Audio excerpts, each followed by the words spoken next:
Hello everyone, Seraphin here, welcome back for more Fire Emblem Blazing Sword. When I last left you guys, we were in the middle of the penultimate chapter here, Victory or Death, and we are going to finish that up today. Starting out with taking down this sadistic little Purge Tome bishop here. Purge Tomes are interesting. It's sad, you don't actually ever get a Purge Tome of your own to use in the course of this game. I think the only accessible one in the entire of this game is only available in Hector Hard Mode, if I'm not mistaken. So we don't get one to play with in this particular playthrough, but that's okay. That's okay. Not that big a deal, honestly. It's probably better off that I don't use it anyway, to be honest with you. This is risky business. Let's give it a try. Nice. How cool would it be if I can get Wallace to A rank in axes before the final, so we can use silver axes and silver lances? Oh, it's already B rank. Wow, man, this Devil Axe is doing work. Look at that. He started out with E. He's already at B. That's nuts. At any rate, these guys both have melee, so I'm going to shred them with magic from a distance, and they can't do a thing about it. And I will open up a little hole for me to get Lynn through so she can poke the other guy. Tell you what, even though Pent hasn't been leveling up all that well this playthrough, I still love him. He's still great. Skill speed, alright, I'll take the speed. Would have preferred some magic, but again, I will take what I can get. His magic is certainly better than Eric's would have been at this point, which is, again, really sad, but there's not a whole lot that can be done about it, I suppose, at this point. Next time when I play through Hector Hard Mode, I'm going to use Nino, I think. Just because she's one of my favorite characters in this game. I like this is going to sound really cliche, but I really like the underdog units that come in at a relatively weak and at a low level that you have to put a lot of effort into to make good. For some reason, the idea of training up units from zero to hero, so to speak, is very appealing to me. I don't like just being given ridiculously great units right off the bat, which is why I tend to shy away from using pre-promoted characters. You'll notice the only one pre-promoted that I used this entire game has been Pent, only because, well, the one that I would have used in place of him just didn't quite turn out very well. That being said, if Urk had turned out good enough, I would have used him instead, certainly. It just, just didn't work out that way. But I like I said, I prefer to have the ones you have to put some effort into to make good. Skill, speed, and defense, alright. Still not quite the skill cap. 1 more point will do it. 4 more points to cap speed. Still needs 6 strength, though. I don't know that he'll make it there, but we'll see. Still, Elwood's turning out to be very competent, and I'm very proud of him for that. And we'll have Heath visit this village here. Nothing here. What's this? And we get the last of Nils' rings, the Set's Litany. This one increases dodge, whereas Ninus' Grace is defense, Phyllis Might is attack, and Thor's Ire is critical hit. This is arguably the least useful of the rings I find, in my experience. But, I mean, we'll give it to him anyway. He's got room for all 4 of them, so might as well. But he doesn't need it right now, obviously. In fact, he's all the way over here. I probably should be pushing him forward with the rest of my team, to be honest. Is that everybody already? Yep, sure is. You wouldn't believe it, but it is. Looks like we're going to have to plow through some armor to get to Limstella here. Good thing for that Delphi shield, although he's kind of hard to hit at this point anyway. Oh, jeez. I forgot Kent's defense is not superb. More brigands? Really? You guys are trying to thieve this place this late? Here's the other fun thing. How many of these brigands hang out on the Dread Isle? Like, do they live here? Do they just, like, what's the deal? We'll have Lynn visit the little ruins here. Who is that? Arch Sage. Apparently she can only speak 1 word at a time. She's like William Shatner. You're not the Archsage, are you? In fact, no, I am not. I'm sorry for my mistake. She's from Arcadia, apparently. Wanted to speak to the Archsage, but he's not here. No, he is not. Some of the more intrepid Fire Emblem fans will notice this character actually is from Binding Blade, FE6. Her name is Sophia, for those who are curious. I believe she's actually I think she's a shaman. I think she's one of the only female shaman that exists. Oh, look, a free talisman. Don't mind if I do. I actually forgot to use that Draco Shield and body ring that I obtained last chapter, so I'll have to make sure I use those up before we go to the final chapter. And then why don't we head into this particular place here, the last of the villages. Who is this guy? This guy looks familiar. He was the same dude that we met last time we came to the Dread Isle, who gave us that goddess icon. And you're hearing the recruitment theme right now. You may be wondering, what? Seriously? Yep. We recruited a unit in the second to last chapter. This is Reno. He is the dude we met last time we were here, who was referred to as His Excellency, I guess. He's a level 16 bishop. Pretty good. He's very, very high skill and speed, and also 15 defense for a bishop is pretty darn great. What is not so great, however, is his lousy 12 magic as a level 16 bishop. I'm pretty sure Urk would be better than him at this point. And 18 resistance for bishop also is it's passable, don't get me wrong, but it's nowhere near as good as I think it should be. He's also got a pretty darn great con of 9. And it's almost like he was built to be a physical unit rather than a magic one, and just kind of changed careers later in life. Wink, wink. At any rate, he comes with the Divine Tome. He comes with a Fortify staff, and I think this is the only way you can get one, actually, is by recruiting him. And another Light Rune. I think that makes 5 now that we have. At any rate, he's got A in Light and A in Staves already. So if you, for some reason, needed an extra healer, if you didn't train Priscilla, Sarah, Lucius, or any of them, he's an adequate replacement. He's not the best user of Fortify, only because his magic is pretty pitiful, and therefore his range that's only 6 squares away from him. But you know, giving him he can use any other staff in the game. So honestly, he's pretty useful for that if you need him. And it's not that he's a bad combatant. I mean, he's very able to hold his own. 20 speed, something to shy away from. He can dodge quite a bit. And he's not slowed down very much by this Divine Tome either, so... At any rate, Reno's a good replacement if you need him, but honestly, he's going to be benched for me. I already have Lucius, and Lucius is much better, so... In fact, side by side, twice as much magic. He's actually got 1 more point of speed than Lucius, but Lucius has got a little ways to catch up yet. Almost the same luck. Bunch more resistance. It's not that big a deal, so we're just going to stick with Lucius. Might as well. So, if you need a spare healer, Reno's your guy, but we're not going to worry about it. It is Reno, by the way. It's a French name. I'm sorry if that's weird for some people. Oh shoot. I can't quite get Florina in to take out that killer ballista. But you know what? That's okay. We'll have Heath go do it instead, I think. In fact, why don't I send him up there right now? Look at that! Just in range to do it. Goodbye, Mr. Killer Ballista. He was shooting at me earlier, too. That's not nice of him, so... I gotta be careful. I don't want Florina getting picked off by that ballista. Oh, she's way out of range. She's fine. At any rate, this troop has already moved, so we're gonna send Ellawood up ahead through this mass of trees for some reason. Not sure why there's this massive, dense forest right in front of the enemy's front line, but I guess it helps with keeping people out. That's kind of been their goal, right? Keep me away from the Dragon's Gate, which they're failing miserably to do right now.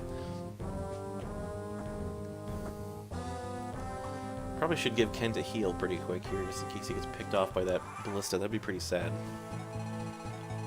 Alright, let's move the rest of our team down here up. Sadly, nobody's in range to heal him right now, I don't think. No, not even close. Lucius is all the way over here. That's alright, we'll get there eventually. More bishops.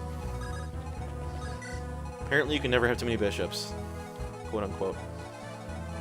We'll have Ellawood trounce this guy. I think he can do it with the rapier. Oh, just shy. How about the lance? If he lands a crit, he'll be fine, which I'm sure he will. Yeah, there we go.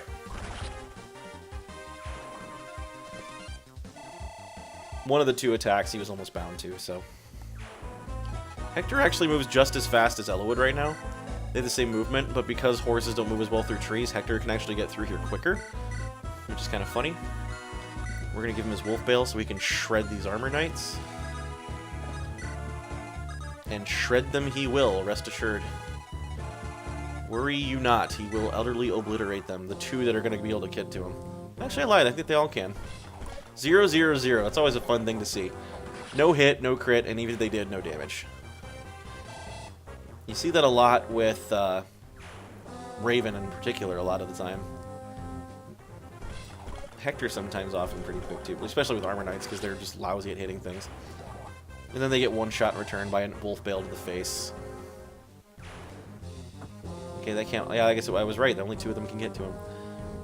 And now the Ballista's shooting at him for some silly reason. Probably because they can't shoot at Kent anymore. Are those enemy Pegasus Knights? Interesting. Oh, those are Falco Knights even.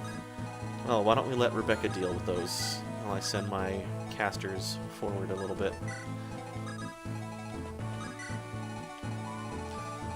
And now that those ballistas are gone, I can move in on Limstella with impunity. Well, like, this one's still here, but again, he does not bother by those at all because of the Delphi shield. And we'll have Wallace move up. I think Dart can handle a couple of these brigands.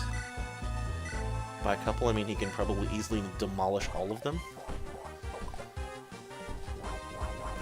You miss once, so you crit to make up for it. That's the ideal use of a killer weapon.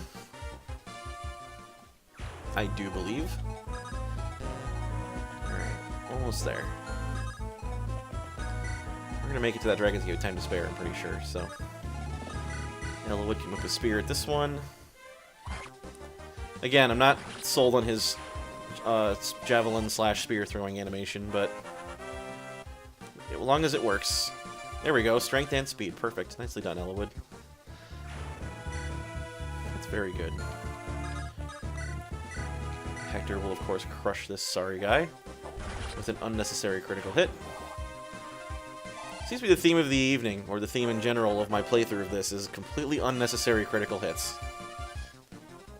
But again, I shouldn't complain, because unnecessary critical hits are always fun. I think Ken can handle this guy, don't you?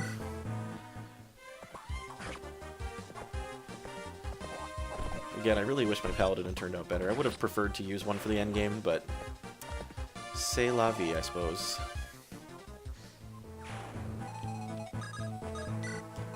If you're worried about Nils getting hit, don't. He'll be fine. Trust me, he'll be okay. We're gonna leave Raven here, actually, to deal with the other Falco Knight, because Rebecca can only pick off one of them on her turn.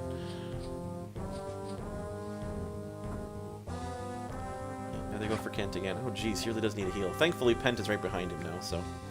Oh, more Falco Knights. And more Nomad Troopers. Alright, let's take out these sorry guys. Rebecca will absolutely chew up and spit out, pretty sure. It sounds weird when you say it like that, but... More brigands? What are you guys here for? Go away. It occurs to me I haven't really been using Lucius all that much for, like, combat. Once he got promoted, he's been kind of like my off healer for the most part. Well, he does his job well. And we'll send Raven to the Terminator over here. Wow, a 16% hit. And you did 3 damage. I'm glad it was worth it for you. Wow, that's a lot of experience. I guess I'll leave Reno here in case someone needs a heal, but I doubt it. Alright, Hector, take out that ballista, will you please? Thank you, sir. And he goes to, what, C rank with swords? Yeah, so he can use killing edges now, for all the good it does him. Which, spoiler alert, it's not a whole heck of a lot. Alright, Pen, please heal up Kent before something bad happens to him. Pent and Kent, best bros. Apparently. Just because they're one letter removed in their names, I'm sure. Well, we got a few more guys to deal with. Why don't we send Wallace to deal with them? with his trusty rusty spear. And we'll have Dart as backup, I think. Lynn's going to continue onward, along with my flying people. Yes, fear me. I am Raven, destroyer of worlds. So my party is only going to be about the level 12 to 13 range for the most part by the time I make to the final chapter, which is fine. It's not like they need to be capped to be effective in the last. Holy smokes. Man, Raven is absolutely killing it. Literally, he's killing everything. And just to accentuate my point, funnily enough, he did save weapon use by doing that crit, so if he gets luck in defense and resistance again, we got luck. And that's C rank in axes, I do believe, for him, which means killer axe time. That'll be fun. We love killer axes. I know Dart certainly does. I underestimated their ability to move through trees, unfortunately. That's okay, though. Wallace can still make quick work of them. More things to shoot at. Perfect.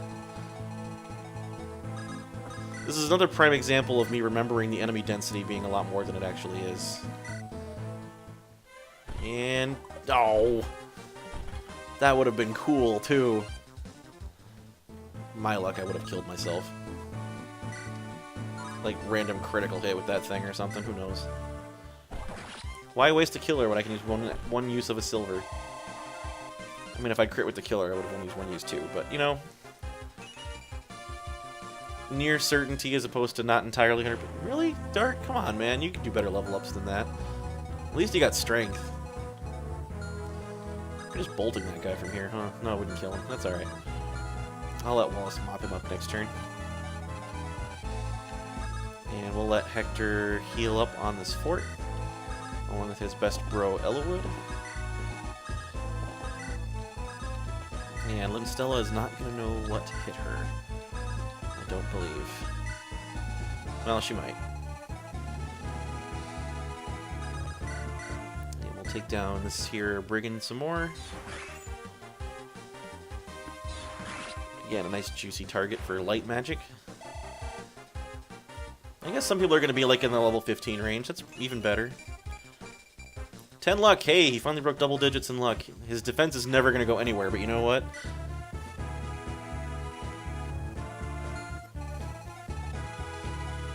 Alrighty.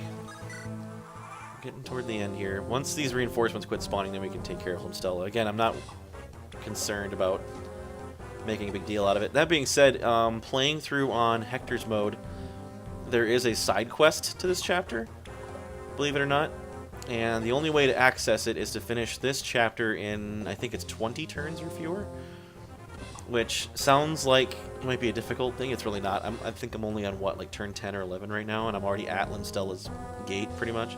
Oh, goody, more stuff. Alrighty, I think we'll send Dart up there to wreak havoc up here. Because these guys fly, they don't get the terrain bonus from the mountains, so Dart will not have a hard time hitting all of them.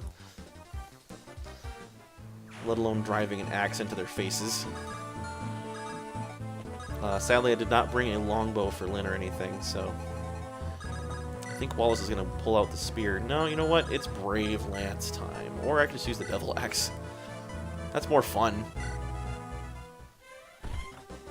There we go. Probably should send somebody down there to reinforce them. There's a lot of guys down here. I could send Pent. I could send Lyn too, honestly.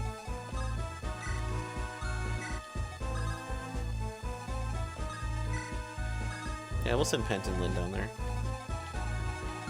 These nomads are gonna punch right through though if I'm not careful, so. Let's put Thunder Magic on them. And if I'm not mistaken, there's paladins here. Ooh, my favorite. Rebecca's gonna park herself right on this little forest and take pot shots at cavaliers, like one does.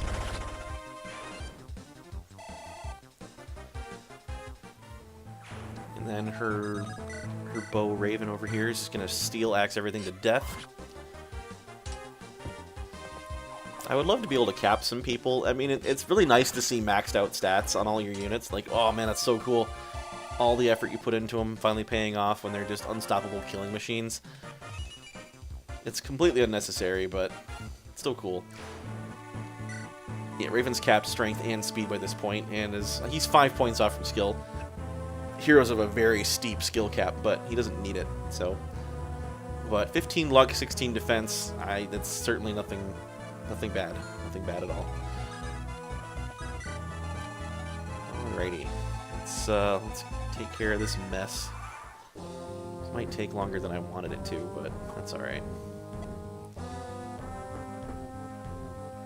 Oh, Lynn still has a bow. Crap. Almost forgot about that. Well, you know what? Can't win them all. Yeah, good luck ever hitting her. Better people have tried, and failed miserably. Yeah, there's an example of Wallace getting doubled because his speed is atrocious. It's effectively only 10 right now with that bloody devil axe equipped. But what are you gonna do? Oh, more stuff! Alright, please take this guy out. I would very much appreciate that. Nice. Yeah, having reasonably good luck and really good strength. Definitely a good plus with the Devil Axe. Oh, come on, Wallace, you can do better than that. Maybe he can't. Maybe that's about as good as he's supposed to be. I don't know. Like I said, I don't use Wallace, so it's kind of weird. All right, let's take this sucker out. Dart style with a giant axe critical hit to the face.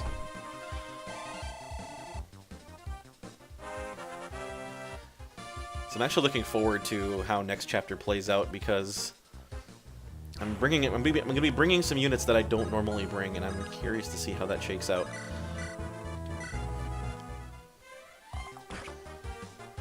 It's always fun trying new things. Like, it seems like there's endless replayability in these games because you can always try new unit combinations, you can try new strategies, you can just try darn near everything. And inherently, yeah, some units are better than others, but you have the ability to go through and find out the ones that you like, find out the ones that you think are good and which ones are bad, and even the ones that you think are good might end up being stat screwed one time, and the ones you think are terrible end up getting blessed and turn out to be OP monsters of destruction. I've seen it happen, but that's probably the best part of this franchise, in my opinion, is the endless amount of replayability. Even though it's the same story, even though it's the same enemies over and over again and the same tactics, you just have so many different options to use, and there's no bad choices, not really anyway. Okay, there's certain strategies and choices that are inherently better than others, I'm sure, but at the same time, you have the freedom to do whatever the heck you want. In fact, I've seen a lot of really strange mods for this game, for not just this game, but any Fire Emblem game, but it's most often the GBA ones, I guess, they're the easiest ones to mod. At any rate, 20 strength on Rebecca, dang. I see a lot of really weird stuff, like, for example, I was watching, somebody play through this game using a mod that makes all of your growth rates negative. So instead of gaining stats when you level up, you actually lose them. And you're like, what? How in the world can you play the game that way? Well, he beat it. He beat it on Hector hard mode with negative growths. And you have to lean very, very heavily on your pre-promote characters who start out with really good stats rather than relying on them to grow and become better. And in fact, the ones that start out crappy and rely on potential growth, they're just unusable. They end up with nothing. So you have to very heavily rely on your pre-promoted characters to carry you through most of the game. And it was really bizarre watching him play through it, because it's like, wow, how in the world would you even do this? But he did it. It was pretty funny, actually. There's a lot of really, like, just laughable moments, like, oh my god, I can't believe this stuff. But I'm not crazy enough to attempt something like that, but the fact that that's an option, and you can beat the game that way, like, if that's the the limits you want to test your tactical prowess at, you have that ability to do that, which I think is very neat. Again, I would never do something that insane, but some people, that's what they like to do, and you know what? Play the game however you want. Another popular thing I see, this is also an example of what I see a lot in Pokemon, is randomizer mods, where, for example, in this game, you completely randomize what characters you get when you, instead of, like, you know, pre-scripted ones. Their classes are randomized, their stats are randomized, their equipment's randomized, everything's randomized. So you can end up having your main lord be like a cleric or something, or you can have like Matthew come in late in the game and he's a dragon rider, or you know, Lynn ends up being, you know, like a Pegasus Knight or something. Anything's possible with those.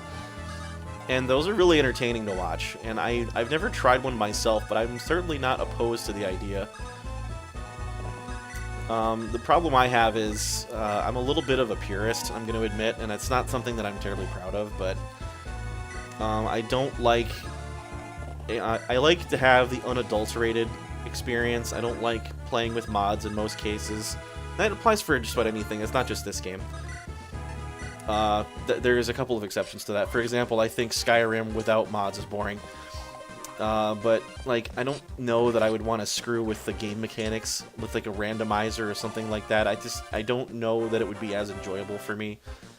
Like I said, I'm not opposed to the idea of giving it a try to see maybe if I liked it or not, but I have yet to actually do so, and I'm not sure how it would feel. If you guys have any recommendations for something I could give a try, like I might try a randomizer for this. I did try it. I lied. I did try it once. A friend of mine from work at my last job, I got him into Fire Emblem, and he's really big on, you know, modding and messing around with things, and he gave a randomizer a try, and he really enjoyed it. And I watched him do it. It looked interesting. Again, not necessarily my cup of tea, but you know, I would give it a try, I think. Let's see what Elwood does to her. 10 times 2, not spectacular. Let's see what Florina does to her. Probably a lot worse. Nope, not much. Okay, well. That being said, her luck is 0, so I can almost guarantee crit her face. So why don't we go in with the Killer Lance and see what I can do.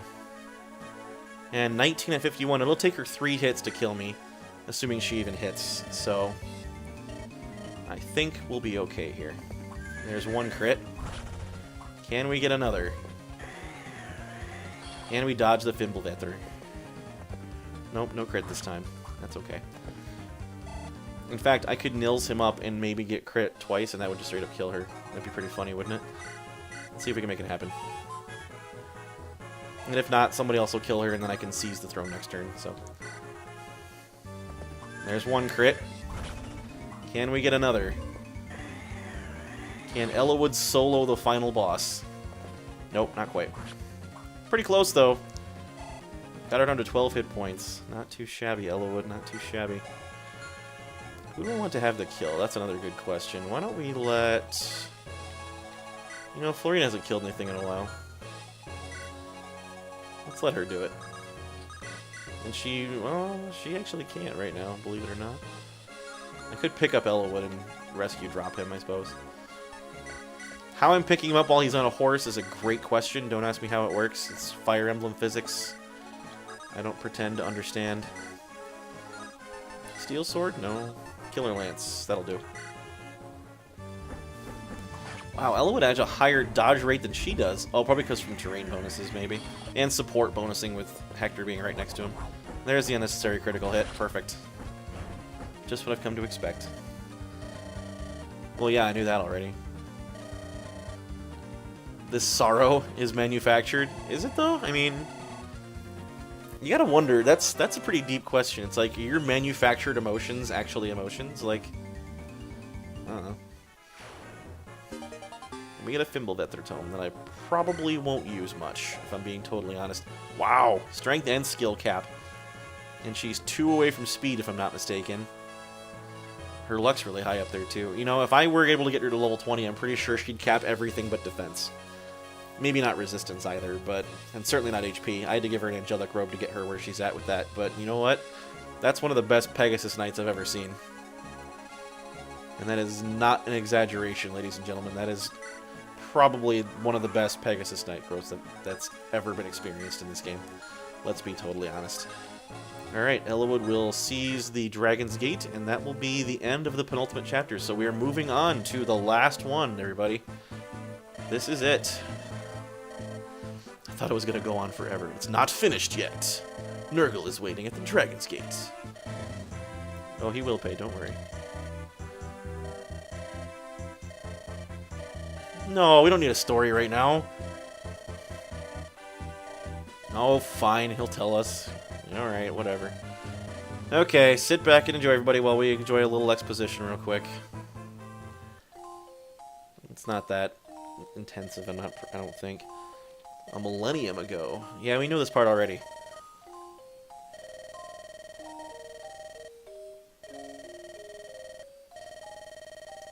So did if the Dragon's Gate already existed, like, is that where they came from initially? Or is that just where they went to go somewhere else?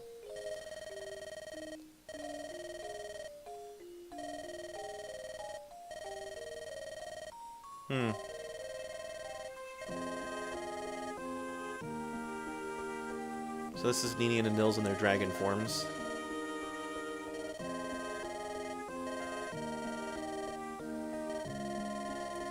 I find it interesting that apparently dragon architecture is like Romanesque with the columns and everything. Unless that was all human built and the dragons just took it over.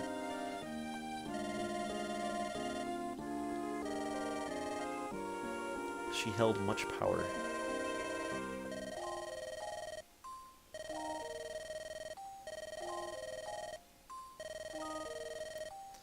The voice of an old friend.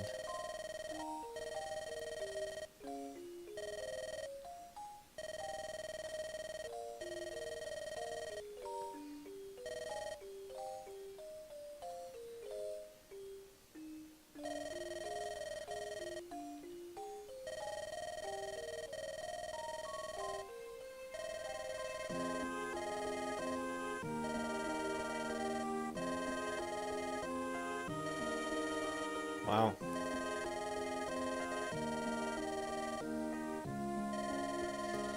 This is what I found confusing. In order to breathe the air of this world, we took human form.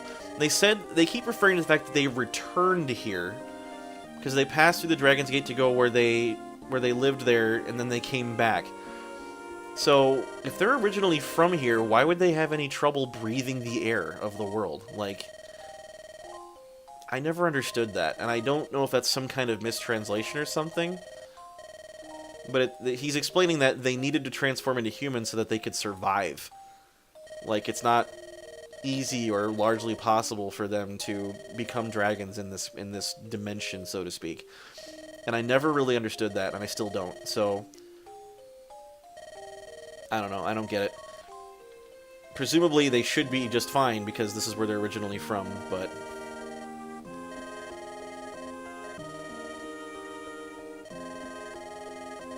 And it's not really all that clear how long they were in that other realm on the other side of the Dragon's Gate.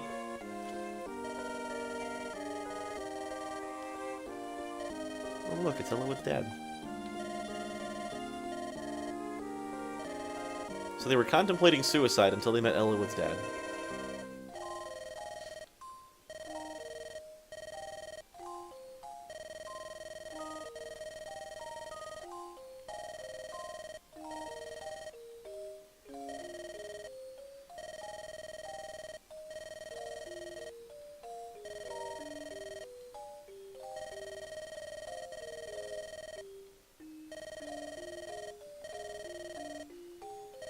What? You can't possibly have known that.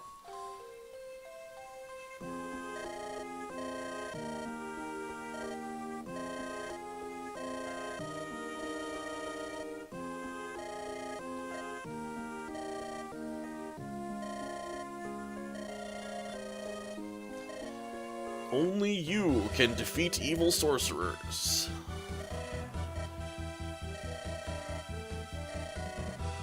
Yep, that's true, but for how much longer is the real question. My friends are here. We can all die together. Oh, wait, what? The power of friendship. That's a very, very common theme in these games: the power of friendship and the strength that friend and just allied bonds have in terms of overthrowing evil. It's not that I think that's corny or anything. It's just like it's a very common theme. So, at any rate, that being said, that is the penultimate chapter. So next we move on to the last chapter. It's not terribly long, but it's a two-parter minimum. So you got at least 2 more episodes to go, and I'm probably gonna do the epilogue as one separate one. But if you don't want to watch that, you don't have to. It's just like the ending story, and like it tells you what happens canonically to all the characters after they're gone. So, at any rate, we will do the last chapter next time. Part 1 of it at any rate. So until that time, thank you all very much for watching up to this point. We're getting to the end of it. Almost there. Just a little bit longer, I promise. So until the next episode, thank you all very much, as I said, for watching, and I will see you in the next episode. Until that time, this has been Seraphin. Have a great evening.